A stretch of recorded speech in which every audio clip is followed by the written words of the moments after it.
Ya. Estamos en la parte número 1 de la clase 1, de la clase 2, número B. Entonces, ahora vamos a ver lo que es la hermenéutica. Su hermana se llama exégesis. ¿Qué es la exégesis? La señora exégesis, ¿no? Una cosa es la hermenéutica, otra cosa es la exégesis, otra cosa es la eisegesis. Exégesis tiene que ver cuando yo meto al texto mis ideas, mis pensamientos.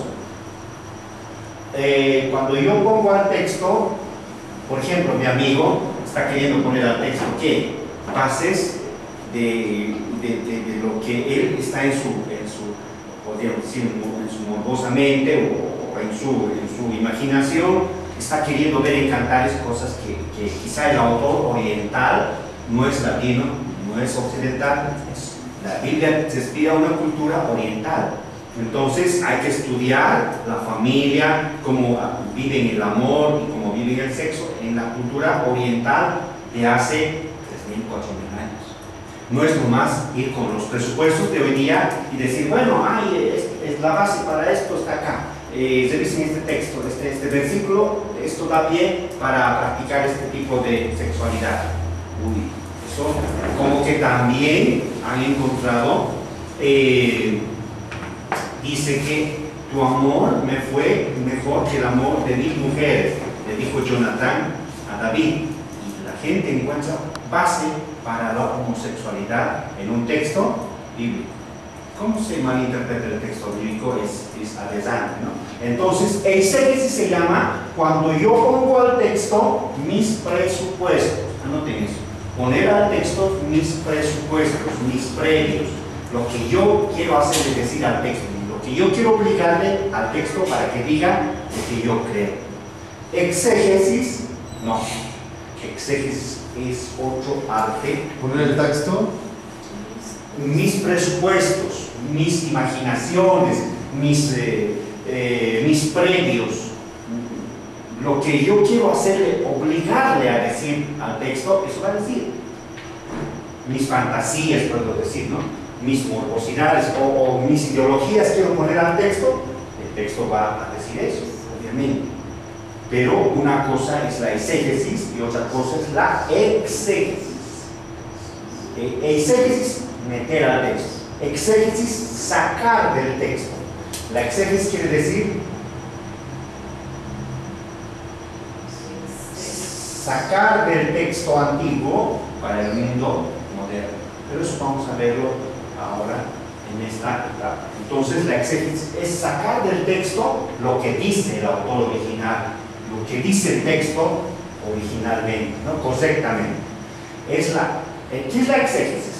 Es la parte práctica de la hermenéutica que permite extraer el sentido correcto de un pasaje de las Escrituras.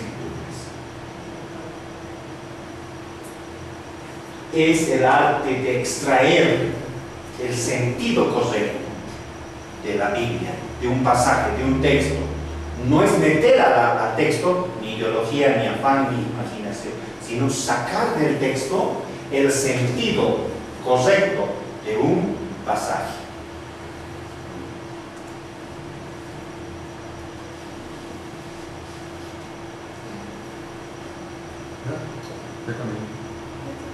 Bien, todo estudiante serio de la Biblia se enfrenta a baseras o vacíos que se debe considerar en la intención de entender el texto bíblico. Hay baseras o vacíos que dijimos entre el texto bíblico y el lector, que es usted, que soy yo, el lector moderno. Hay vacíos, tiempo, espacio, historia, cultura. Son vacíos o baseras, distancia. Mejor la palabra sería distancia. Esto tiene un vehículo cultural, yo tengo otro vehículo cultural muy distinto. Para empezar, aquí ni siquiera había vehículo, ¿no? Tiempo, espacio, cultura, vacíos o baseras entre el texto original y el lector moderno. Hay una distancia. Esto, por esto se necesita la exégesis, para traer este texto original. ¿Qué tengo que hacer? Según Schumacher, leerlo, practicar la hermenéutica psicológica, introducirme en la mente del autor, leerlo, congeniar con el autor y recrear, reproducir y reconstruir lo producido por el autor, lo construido por el autor, etcétera, etcétera. Vamos al siguiente. Estas barreras son de tipo histórico, como dijéramos un rato, cultural, geográfico, filosófico, religioso, lingüístico, climático. Una cosa es el clima de los países orientales y otra cosa es el clima de Bolivia, ¿no? Cuando tú agarras uvas, cosechas en Palestina en la época del siglo I, a una temperatura de 40 grados en el desierto, las uvas rápidamente se convierte, el vino se convierte rápidamente, tiene un grado alcohólico por el calor, y más que en el desierto no hay refrigerador. El refrigerador apareció hace unos pocos años, cientos de años, no estoy exagerando. En el desierto no había refrigeradores y hace un calor, y los israelitas, ¿cómo caminaron 40 años? ¿Cómo se bañaban? ¿Se ha preguntado alguna vez? Eran israelitas que caminaban en un desierto a un calor de 40, 45, quizá más grados.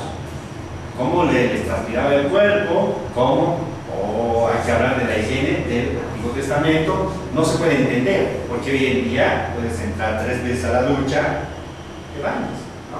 Agarras un desodorante y te pones acá y quieras, pero ¿cómo caminaron los israelitas?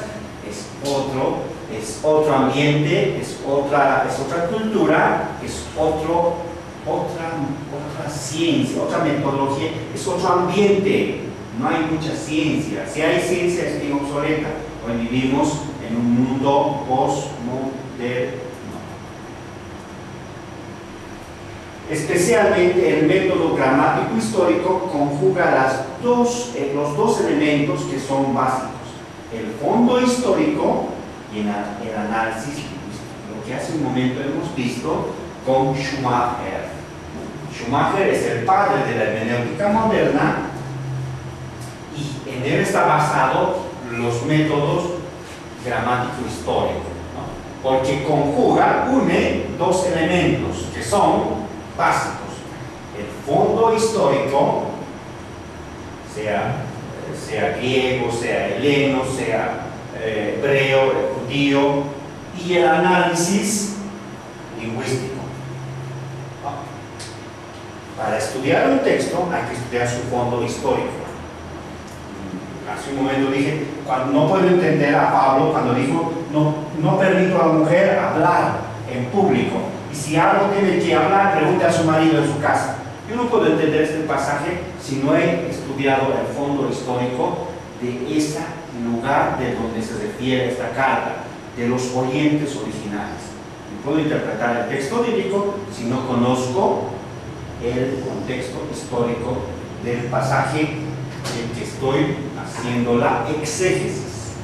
¿Qué es exégesis? Extraer el sentido común de un pasaje. Vamos a la segunda. Fondo histórico, autor, receptor, fecha en escrito, ocasión, propósito del autor. El fondo histórico es importante. Pensamos que Jesús era carpintero, ¿no? Entonces pensamos que Jesús agarraba lo que agarra un carpintero. ¿Qué agarra un carpintero? Agarra el serrucho, agarra su martillo, su silla, su cortador eléctrico, y ahí todas las cosas. Pensamos que Jesús tenía una maestranza. ¿Para qué se necesitaba el carpintero en el siglo I? Para remendar los barcos y para construir algunos techos de estera en la casa. Las casas eran de estera. ¿Para qué se necesitaba un carpintero en el siglo I? Para remendar los barcos. Entonces, no había sillas en las casas porque la gente comía en el suelo, pues, dormía en esteras, las puertas eran no de madera. Antes se necesitaba un carpintero para trabajar en los puertos, cementando o barcos o construyendo barcos. Necesito ir al fondo histórico. Si no, a Jesús me voy a imaginar en una carpintería, San José, haciendo mesas, sillas, sacando a la cancha o por la cárcel ahí con sus catres. No, o a Pablo como un constructor de tiendas. ¿Qué es un constructor de tiendas? ¿Cómo se hace el construir de tiendas? Si no voy al fondo histórico, estoy un poco perdido, porque Pablo habla del trabajo, habla mucho del trabajo, pero ¿qué trabajo tenía? Era constructor de tiendas. Pero ¿cómo se hacía el constructor? Hacía de una manera manual, con unos agujones, construía las tiendas, las cartas, o se llama también cartero, ¿no? Entonces, ¿cómo conozco esto? A través del fondo histórico, a través del autor que hemos visto, pensar a la mente del autor, de construir, de producir. Hemos visto los receptores, en este caso los receptores son la iglesia de Corinto, la iglesia de Efeso, la iglesia tesalónica, etcétera, etcétera. ¿Es importante la fecha del escrito? Sí. Si ustedes van a su Biblia, algunas Biblias ya tienen fechada, ¿no? Mateo, el primer documento que surge en el siglo I, a partir del 30, comienzan, el año 30 después de Cristo, comienzan a surgir el Evangelio de Marcos.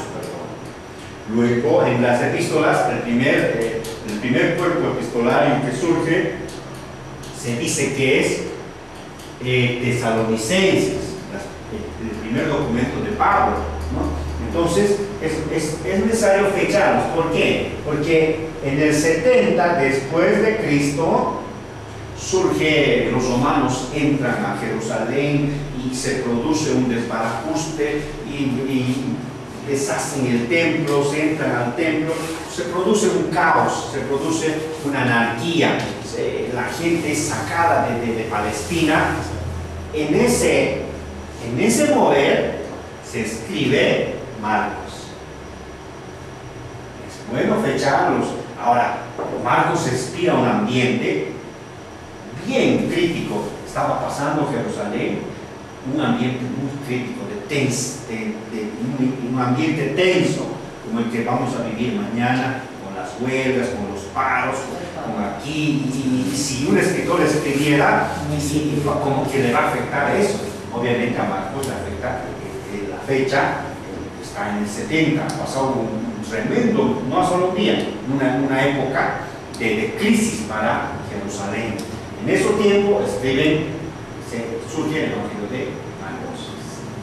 Entonces es importante la fecha y la ocasión. ¿Por qué escribió algunas cartas? Por ejemplo, ¿por qué se ha escrito? A ver, Job, ¿por qué estaba escrito? Para consolar a los que sufren sin razón. ¿Por qué? Hay gente que sufre sin razón. ¿Por qué sufro yo? No encuentro una razón. ¿Por qué me vienen a mí? Que lea el libro de Job. Algunos que quieren casarse y no saben cómo, un manual de consejería, que lean el libro de Cantares.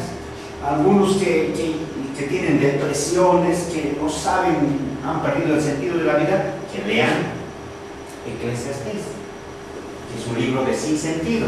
La ocasión es importante estudiar por qué ha sido escrito, cuál era el problema de esta iglesia, cuál era, en qué momento escribió, cuál fue la ocasión, el motivo por qué escribió las cartas, ¿no? Pablo no es un hombre de biblioteca encesado, sino es una persona que visita, levanta iglesias, y estas iglesias tienen problemas, como cualquier iglesia, y Pablo da una respuesta a esa problemática. Esta es la ocasión. Propósito del autor: el autor tiene un propósito, a través de su carta quiere construir, quiere darles una respuesta a la problemática que estaba pasando la iglesia de ese entonces. El paso número 2 para una exégesis: es bueno hacer un análisis lingüístico reconocimiento de género literario, significado de palabras importantes, análisis de palabras. Cuando una palabra se vuelve a repetir en un capítulo, comienza Pablo a repetir. ¿Por qué en Filipenses comienza a repetir gozaos? Una vez más digo, regocijaos, regocijaos, regocijaos. Ustedes se van a fijar que en Filipenses constantemente Pablo repite haris, jara, gozo, gozo, gozo, alegría. Perdón, gozo, alegría es otra cosa, pero gozo es otra cosa. ¿Por qué Pablo comienza a usar tanto esta palabra? Gozaos, gozaos, regocijaos, regocijaos. Entonces, uno que ya tiene la mente hermenéutica comienza a decir, ¿qué Pablo? Seguramente, a pesar de que estaba en la cárcel, comienza a utilizar mucho esta palabra y comenzamos a dar importancia a las palabras que repiten. Por ejemplo, cuando Jesús dice, de cierto te digo, ¿por qué repite dos veces cierto?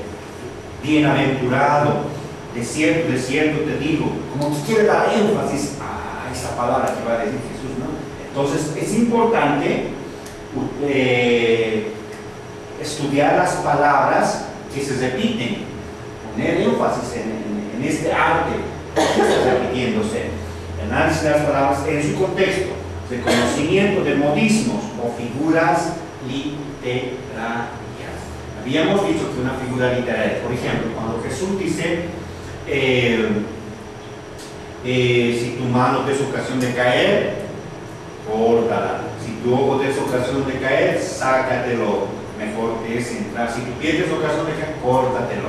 Mejor te es entrarás en los cielos, manco o ciego, cojo, que con los dos pies, con las dos manos ir al infierno. Ahora, eso es una figura literaria. ¿Qué quiere decir? ¿Que nos cortemos la mano? No. Yo soy la luz del mundo, dice Jesús. Jesús es una luz. ¿Qué está queriendo decir cuando dice yo soy la puerta? ¿Jesús es puerta? No, pero está queriendo dar a entender como que una puerta da acceso a un lugar, a otro lado. Jesús nos lleva de un acceso a otro acceso, ¿no? Entonces, mucho de la Biblia está en figuras literarias. Nosotros tenemos modismos, especialmente, yo aprendí campeones en otro país, son campeones en los modismos, ¿no? Quiere decir, te he dicho 1000 veces que no duermas. Decimos así, pero no lo hemos dicho 1000 veces, solo he dicho 2 veces, solo 3 veces, pero decimos, te he dicho 1000, su modismo. Cuando está lloviendo, ¿qué decimos? Está lloviendo a cántaros. ¿Cómo dicen en portugués? Cuando llueve fuerte, fuerte, fuerte. ¿Tiene un modismo para decir eso? Está lloviendo canivete, pedagua. Yo pregunté a un americano que cuando está lloviendo fuerte, dicen que está lloviendo pesos y gatos.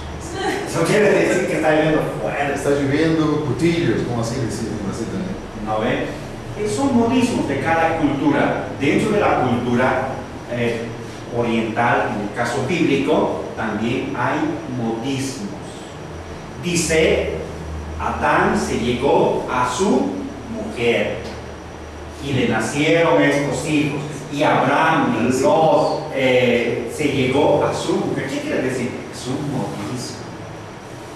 No va a decir Adán tuvo sexo con Eva. No, la Biblia trata de no ser así tan engendró, o también cuando engendró, tuvo hijos, y dice se cubrió bajo sus pies. ¿Qué es cubrirse bajo sus pies? Ustedes saben qué significa eso, cubrirse bajo los pies, ¿no? No dice defecó, no dice hizo caca, eso sería pero dice se cubrió bajo sus pies, es decir, de una manera más suave, más elegante, etcétera, etcétera, ¿no? Entonces hay figuras literarias que vamos a estudiar, vamos a ver, solo es una introducción, hay distintas, hay metáforas, anécdotas, prosopopeyas, etcétera, etcétera,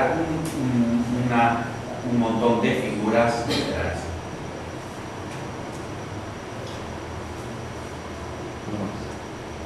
Entonces, aquí concluimos que es la parte de la exégesis. ¿Qué es la exégesis? Volvemos a nuevamente a hacer un repaso de lo que hemos aprendido. Es la parte de extraer el sentido correcto del pasado. Excelente. Ir al pasado del texto, al antes del texto. Antes de ser un texto, esto es antes del texto. Aquí está la mente del autor. Bien. Bien. Autor. ¿Qué quiere decir exégesis? Ir de este lugar, yo soy acá, ustedes acá, está yendo, pasando espacio, tiempo, cultura, filosofía, sociedad, está pasando al texto y está entrando a la mente del autor, del que lo produjo, del texto, ¿no? Y está extrayendo el verdadero sentido del pasaje, del texto, y lo trae al mundo moderno y lo actualiza. Lo actualiza este texto. Actualización de este texto antiguo lo actualiza al mundo moderno, sin variar lo que quiere decir el sentido de la palabra, ¿no? La actualización es otro paso de la exégesis. Generalmente todos leen ingenuamente, pero hay que tener una mente exegética en ese proceso de extraer del texto lo que quiso decir el autor original. Vamos a hacer un break, por favor, de un minuto.